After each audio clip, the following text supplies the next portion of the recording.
ക്രിസ്തുവിലുള്ള പ്രിയപ്പെട്ട സഹോദരി സഹോദരന്മാരെ, ഇന്നത്തെ ദൈവവചനം വിശുദ്ധ മാർക്കോസ് എഴുതിയ സുവിശേഷം 7-ാം അധ്യായം 1 മുതൽ 13 വരെയുള്ള വാക്യങ്ങൾ. പാരമ്പര്യത്തെക്കുറിച്ച് തർക്കം. ഫരിസേയരും ജെറുസലേമിൽ നിന്ന് വന്ന ചില നിയമജ്ഞരും യേശുവിന് ചുറ്റും കൂടി. അവൻ്റെ ശിഷ്യന്മാരിൽ ചിലർ കൈ കഴുകി ശുദ്ധി വരുത്താതെ ഭക്ഷണം കഴിക്കുന്നത് അവർ കണ്ടു. പൂർവികരുടെ പാരമ്പര്യമനുസരിച്ച് ഫരിസേയരും യഹൂദരും കൈ കഴുകാതെ ഭക്ഷണം കഴിക്കാറില്ല.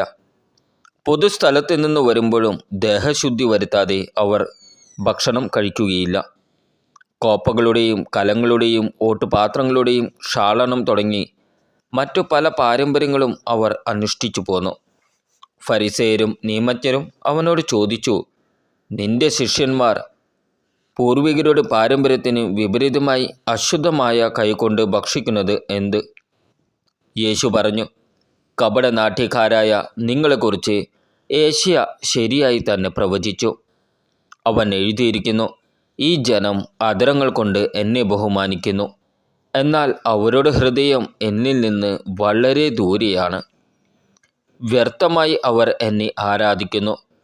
മനുഷ്യരുടെ കൽപ്പനകൾ പ്രമാണങ്ങളായി പഠിപ്പിക്കുകയും ചെയ്യുന്നു. ദൈവത്തിൻ്റെ കൽപ്പന ഉപേക്ഷിച്ച് മനുഷ്യരുടെ പാരമ്പര്യം നിങ്ങൾ മുറുകെ പിടിക്കുന്നു.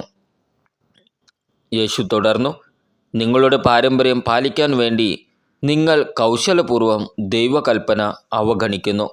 എന്തെന്നാൽ നിന്റെ പിതാവിനെയും മാതാവിനെയും ബഹുമാനിക്കുക, പിതാവിനെയോ മാതാവിനെയോ ദുഷിച്ചു പറയുന്നവൻ മരിക്കട്ടെ എന്നു മോശ പറഞ്ഞിട്ടുണ്ട്.